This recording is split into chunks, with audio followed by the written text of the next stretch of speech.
2025년 1월 22일 연중 제2주간 수요일 제1독서 히브리서의 말씀입니다. 형제 여러분, 멜기ጼ덱은 살렘 임금이며 지극히 높으신 하느님의 사제로서 여러 임금을 무찌르고 돌아오는 아브라함을 만나 그에게 축복하였습니다. 그리고 아브라함은 모든 것의 10분의 1을 그에게 나누어 주었습니다. 먼저 그의 이름은 정의의 임금이라는 뜻입니다. 그는 또한 살렘의 임금, 곧 평화의 임금이었습니다.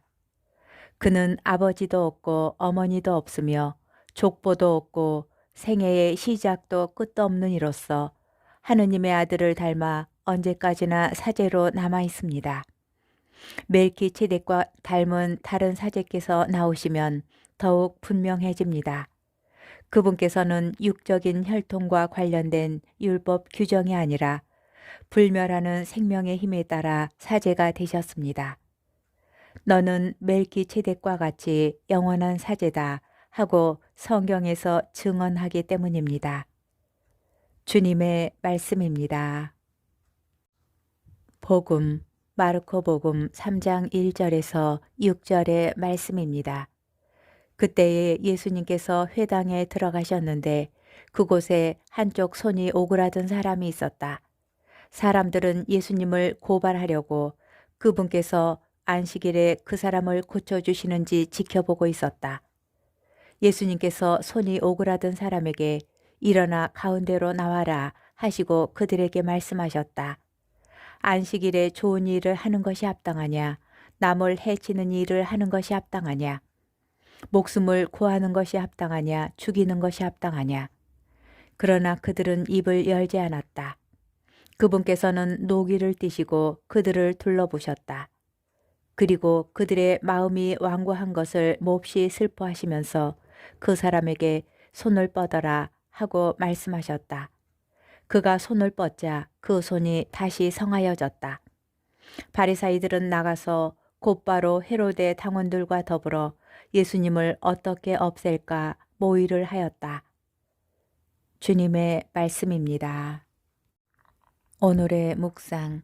예수님께서는 안식일에 다시 회당에 들어가셨는데 그곳에 한쪽 손이 오그라든 사람이 있었습니다.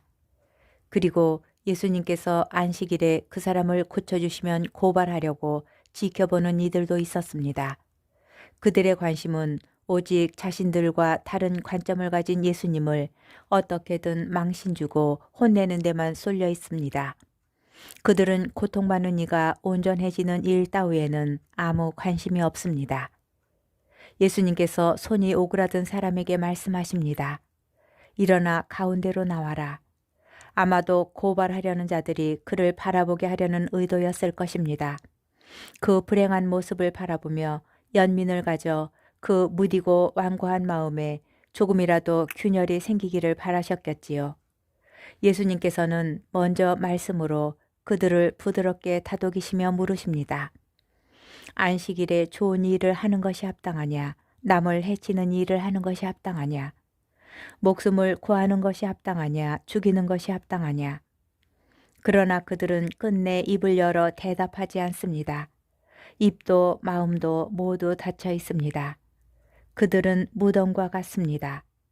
예수님께서는 손이 오그라든 이에게 손을 뻗어라 라고 말씀하시고 그가 손을 뻗자 그 손이 다시 성해졌습니다.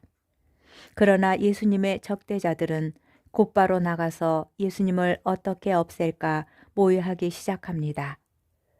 성령을 통하여 하느님의 자녀로 새로 난 우리이지만 우리 마음이 때때로 무관용과 적대로 완고해지고 경직되는 일이 적지 않습니다. 가끔은 마음이 각박해지고 입이 사나워질 때도 있지만 다행히 대부분의 나날에 따뜻한 연민과 친절함이 머물러 있다면 우리는 우리를 그렇게 변화시켜 주신 주님께 깊은 감사와 찬미를 드려야 하겠습니다.